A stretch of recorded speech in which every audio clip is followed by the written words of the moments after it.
মায়ের ডাকের মেয়েটা তুলি, সে কি করে বসে আছে? তার ভাইকে গুম করে তার মা এখন পর্যন্ত কান্না করে বেটাচ্ছে। মহিলাটা একটা উত্তর দিল না কথা। এই যদি আমাদের চরিত্র হয় তাহলে আমরা কোথা থেকে কোথায় যাব? এই ফাউন্ডেশনটা দেওয়ার জন্য আমরা এত চেষ্টা করছি বহুদিন ধরে, এবং এটা বলা শুরু করেছি আমরা কবে থেকে, বলতে বলতে বলতে বলতে আমার মাথার চুল সব সাদা হয়ে গেছে, কিন্তু কেউ কোনো কথা শুনছে না। তোমরা যদি সাংবিধানিক শাসন চাও, সাংবিধানিক শাসন চাইতে হলে তোমাদের জুডিশিয়ারিকে স্বাধীন রাখতে হবে, এবং এই কারণের জন্যই জুডিশিয়ারিকে স্বাধীন রাখতে হবে আর একটা কারণে। এবং জুডিশিয়ারির ইন্ডিপেন্ডেন্স হলো যে কোনো সাংবিধানিক সরকারের ভিত্তিমূল, যেটাকে বলে ফাউন্ডেশন। এই ফাউন্ডেশনটা নড়বড়ে হলে সেখানে আপনার গণতন্ত্র বা সাংবিধানিক শাসন সম্ভব নয়।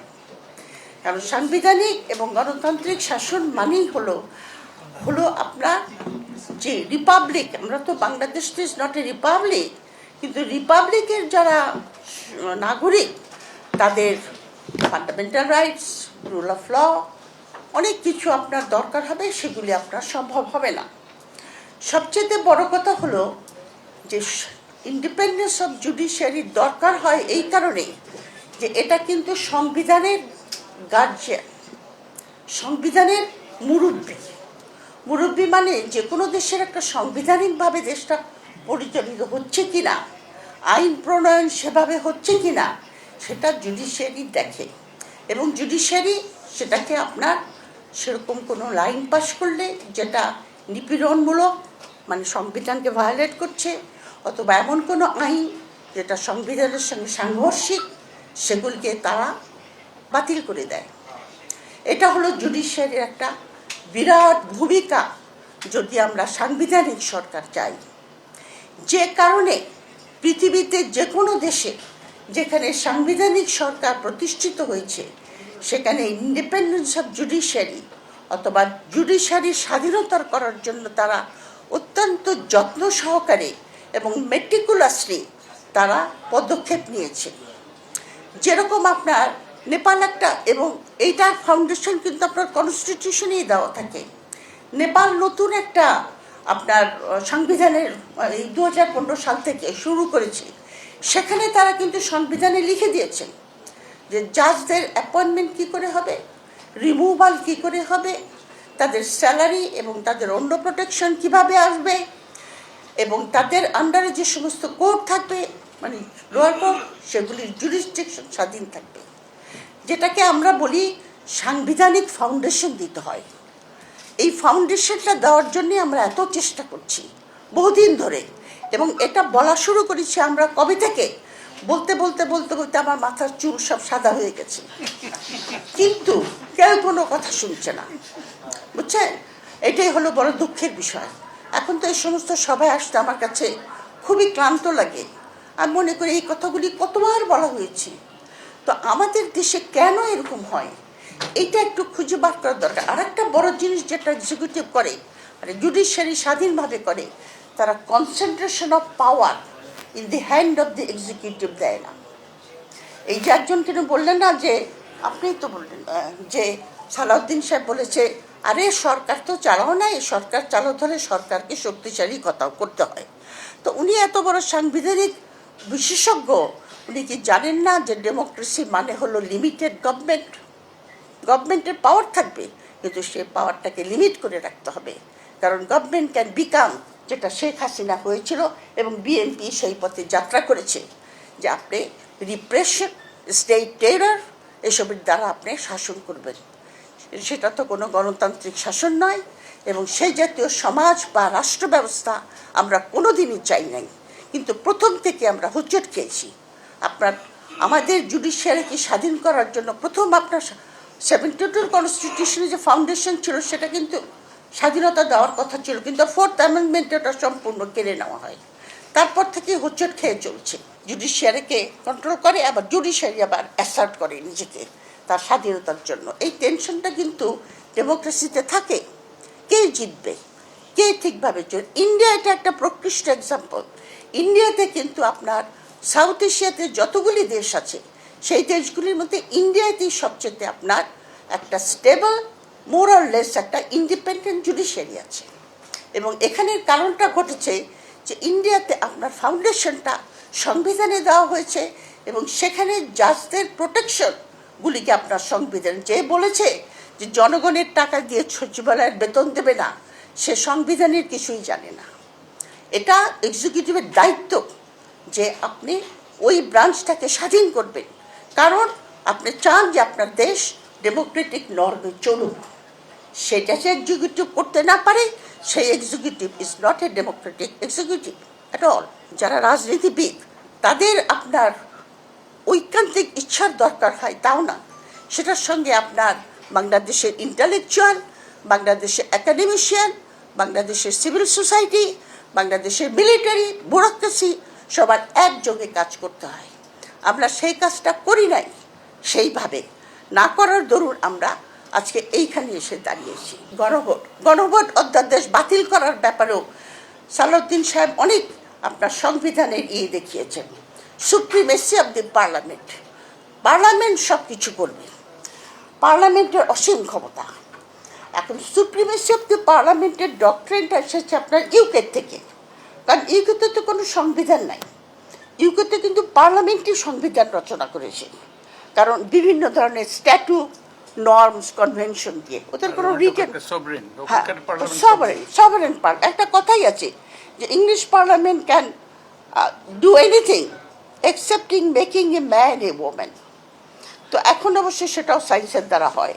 তো যাই হোক, কিন্তু ওইটা কথা ছিল আর কি, সুপ্রিমেসি অব দি পার্লামেন্ট। কিন্তু দেখেন জনমতকে সেই পার্লামেন্টও কতখানি আপনার, কারণ ওখানে কোনো গণভোটের যে ভার্ডিক্ট সেটা কিন্তু লিগালি বাইন্ডিং না অন দি পার্লামেন্ট ইউকেতে। কিন্তু যখন ব্রেক্সিটের গণভোট হয়েছিল তখন যারা ছাড়তে চেয়েছিল ব্যক্তি, তারা মধ্যে 3% ভোটের দ্বারা জিতেছিল, কিন্তু পার্লামেন্ট কিন্তু সেই ভার্ডিক্টটাকে অনার করেছে। কারণ আপনি যখন যেখানে সুপ্রিমেসি অব দি পার্লামেন্ট থাকে, এটা ক্লাস লেকচারের মতো হয়ে যাচ্ছে, আমি সরি, তো যেখানে থাকে সেখানে কনস্টিটিউয়েন্ট পাওয়ার যেটা আপনার জনগণ, সেটা ডরমেন্ট থাকে। কিন্তু ওই জনগণ কিন্তু জেগে উঠে মাঝে মাঝে তার মতামত দেয়, এবং যদিও এটা নট লিগালি বাইন্ডিং, পার্লামেন্ট সেটা মেনে নেয়। তো সালাউদ্দিন সাহেব কেন এই কথা বলছে? আর বিশেষত বাংলাদেশের পার্লামেন্ট, বাংলাদেশে কিন্তু সুপ্রিমেসি অব দি পার্লামেন্ট নাই, বাংলাদেশ হলো সুপ্রিমেসি অব দি কনস্টিটিউশন। ওটা একটা ডিফারেন্ট কনস্টিটিউশনাল থিওরি। যে উনি একজন বলেছিল যেখানে সংবিধানে গণভোট নাই, কিসের গণভোট? সুতরাং এটা কনস্টিটিউশনাল থিওরি। কিন্তু এখানকার যে পার্লামেন্ট আমাদের হয়েছে, এই পার্লামেন্টে কি রেগুলারভাবে এসেছে? যে একটা প্রসেসের ভিতরে বহুদিন ধরে একটার পর একটা পার্লামেন্ট, এটা একটা এস্টাবলিশ ইনস্টিটিউশন, এটা একটা গণ অভ্যুত্থানের মাধ্যমে একটা পার্লামেন্ট এসেছে। সেই পার্লামেন্টের এত দাপট কিসের?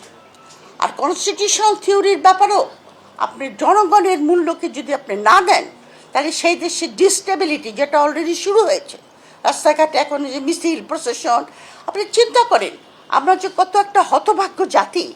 আজকে ইরানে আপনার আমেরিকা ইসরায়েলের আক্রমণের ফলে, ইরানের যুদ্ধের ফলে সমস্ত বিশ্বে আপনার অর্থনৈতিক স্থবিরতা দেখা দিয়েছে, এমনকি উন্নত দেশগুলিতেও কনস্ট্যান্টলি আমাদের কথাবার্তা হয়, সেখানে তারা সবাই ভীত যে কোন দিকে চলে যাচ্ছে, কারণ একটা নতুন বিশ্ব ব্যবস্থার জন্ম নিচ্ছে এই যুদ্ধের পরে। আর আমরা এখন পর্যন্ত ডিবেট করছি যে জুলাই সনদকে আমরা অ্যাকসেপ্ট করব কি করব না, সংবিধানকে আমরা মাথায় তুলে রাখবো। সংবিধান তো মানুষের জন্য। এখন কথা হলো যে এই যে ডক্টর সালাউদ্দিন সাহেব, উনি যে এত বড় সাংবিধানিক এক্সপার্ট হয়ে আসলেন, তো উনি এই সমস্ত থিওরি কোথা থেকে পেয়েছেন? ওনাকে তো সেই প্রশ্নের উত্তর জবাব দিতে হবে ওনাকে। উনি কেন, আর একটা প্রশ্ন আমার কাছে সালাউদ্দিন সাহেবের কাছে, যে উনি কি এগুলি ডেলিবারেটলি করছেন আমাদের দেশে একটা গন্ডগোল তৈরি করার জন্য? বুঝেশোনা করছেন? ডেলিবারেটলি করছেন? কেন করছেন? এই রহস্য আমাদের বের করতে হবে। কারা এর পিছনে আছে তাকে এইভাবে মোটিভেট করার জন্য? কারা পিছনে আছে? কারা বিএনপিকে আপনার ম্যানেজ করে ইলেকশন করে 2/3 মেজরিটি দিল উগ্রবাদী থামানের নাম করে? একটা ভালো ইলেকশন হতো, তাতে কি জামাত ক্ষমতায় যেত? ক্ষমতা তো যেত না। তো আমরা তো ইলেকশন পাই নাই, সেরকম একটা ভালো ইলেকশন হতো, এটাকে ম্যানিপুলেট করার কি দরকার পড়লো? আমাদের মধ্যে অনেক সাবভার্সিভ অ্যাক্টিভিটিস আছে, যার কারণে আমরা এখানে দাঁড়িয়েছি আজকে এসে। সুতরাং আর দ্বিতীয়ত গুম খুনের ব্যাপারে, আপনি যে দেশে আপনার স্টেট টেরার, কারণ গুম হলো সবচেয়ে, একজন বললেন না যে আমার স্বামী ফিরবে কি না আমি জানি না, এটা একটা খুব ভয়াবহ অবস্থা, এটার মতো জঘন্য টাইপের হিউম্যান রাইটস আর পৃথিবীতে নাই। গুম হলো সেরকম, এবং গুমের সবচেয়ে বড় বিচার করেছে আর্জেন্টিনা। আর্জেন্টিনাতে 10 বছর যে মিলিটারি রুল ছিল, তারা প্রায় 30,000 লোককে গুম করেছিল। কিন্তু স্টেজ বাই স্টেজ আপনার আর্জেন্টিনা সেই সমস্ত মিলিটারি অফিসার, এমনকি জুনিয়র মিলিটারি অফিসারদেরকে পর্যন্ত ট্রায়াল দিয়েছে। 1986 সালে শুরু করেছে, 2003 সালে শেষ করেছে। এরকম বিচার আপনার চিলিতে হয়েছে, সাউথ আফ্রিকাতে হয়েছে। আমাদের এখানে বিচার হবে কিনা আমি জানি না, যেরকম আলামত দেখছি তাতে মনে হয় না বিচার হবে।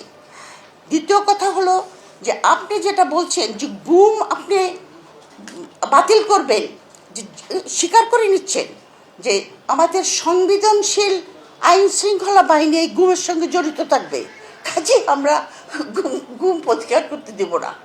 ও মা, তাদেরকে লাইসেন্স দিয়ে দিচ্ছে যে তোমরা গুম করো, তোমাদেরকে আমরা আশ্রয়, আমরা জাতীয় নিরাপত্তার জন্য তারা গুম করছে। তো শেখ হাসিনাও বলবে আমিও জাতীয় নিরাপত্তার জন্য গুম করেছিলাম কয়েক হাজার লোককে, তার বেশিরভাগই তো বিএনপি। তো বিএনপি তৃণমূলের লোকগুলি কি গাধা নাকি? ওরা কি বোঝে না যে ওদের লিডাররা কী করছে? যারা রাস্তায় ধান খেতে ঘুমিয়েছে আর জেলের মধ্যে মার খেয়েছে আর গুম খেয়েছে, তারা চুপ করে সব পার্লামেন্টে গিয়ে বসে আছে। এই যে মায়ের ডাকের মেয়েটা তুলি, সে কী করে বসে আছে? তার ভাইকে গুম করেন, তার মা এখন পর্যন্ত কান্না করে বেটাচ্ছে। মহিলাটা একটা উত্তর দিল না কথা। এই যদি আমাদের চরিত্র হয়, তাহলে আমরা কোথা থেকে কোথায় যাব? আপনার গুম এবং এই ওটা কি বিচার বিভাগের স্বাধীনতা, এই দুটার উপরে কোনো ছাড় দেওয়া যাবে না। তবে আমি বলতে চাই যে আমাদের কি করণীয় কিন্তু খুব কঠিন, কারণ আইনগতভাবে দেশে একটা সরকার আছে।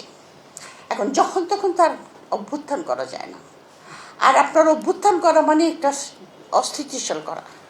যখন ইরানের যুদ্ধ চলছে, একজন আমাকে ফোন করে বলল, কেন আপনার ইকবাল মাহমুদ, ইকবাল কি যেন নাম, বিদ্যুৎ মন্ত্রী ইকবাল মাহমুদ, হ্যাঁ উনি বললেন, ইকবাল মাহমুদ টুকু, হ্যাঁ উনি বললেন না আপনারা হেরিকেন আর মোমবাতি কেনেন, হেরিকেন আর মোমবাতি কিনতে বলছে।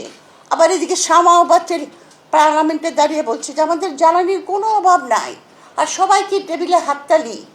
আমি তো বুঝতে পারি না মানুষ এত মিথ্যা কথা কী করে বলে, এত মিথ্যা কথা কী করে বলে, একদম পাবলিকের দিকে তাকিয়ে বলছি মিথ্যা কথা। আমাদের এলাকার যিনি ইয়ে হয়েছেন সংসদ সদস্য রবিউল, যে খুনের আসামি, আচ্ছা সে বলেছে না যে কোন পেট্রোল পাম্পে পাওয়া যাচ্ছে না আমাকে বলেন।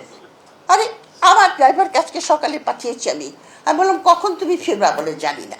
আমি বললাম ঠিক আছে, যতক্ষণ খুশি থাকো, আমি রুবির গাড়িতে করে যাচ্ছি, তুমি ওইখানে থাকো। পাঠিয়ে দিয়েছি, কবে আসবে জানি না। আপনার মোটর সাইকেলের লোকরা আপনার পায়ের মধ্যে শিকল বেঁধে ঘুমাচ্ছে, মোটর সাইকেল যাতে চুরি না হয়। হ্যাঁ দেখেন নাই, পায়ের মধ্যে শিকল, মোটর সাইকেলকে শিকল দিয়ে বেঁধে ঘুমাচ্ছে, কারণ এতক্ষণ ধরে অপেক্ষা করে আছে ওখানে। আর উনি বলছেন না জানলে তাদের কোনো অসুবিধা নাই। তো এখন একমাত্র এদের কী করবেন আপনি, এদেরকে বলেন। তো আমি এই বলে শেষ করব যে আমরা আবার অত্যন্ত দুঃখের বিষয়, আর গুম কমিশনটা আমার মনে হয় বাতিল করা হয়েছে একটা অদৃশ্য শক্তির ইঙ্গিতে।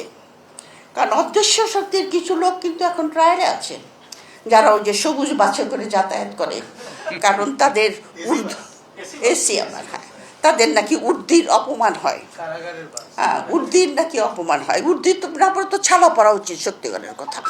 কারণ আপনার যে দেশে আর্মি নিজের দেশের লোক হত্যা করে, তারা আবার কিসের আপনার তাকে আপনি কিসের আপনি ইয়ে দেবেন, ইন্ডেমনিটি দেবেন? এদেরকে সবগুলিকে আপনার জামিনে ছেড়ে দেবে। এই জন্য আপনার গুম কমিশনকে বাতিল করেছে। এটার মধ্যে একটা বিএনপির সঙ্গে একটা সমঝোতা আছে বলে আমার বিশ্বাস। আমি রং হতে পারি, যাই হোক অত্যন্ত ডিসঅ্যাপয়েন্টিং, বিশেষ করবো ডিসঅ্যাপয়েন্টিং কথা বললাম। তবে আমাদের করণীয় কি, আমি সেই সাজেশন দিতে পারছি না আনফর্চুনেটলি।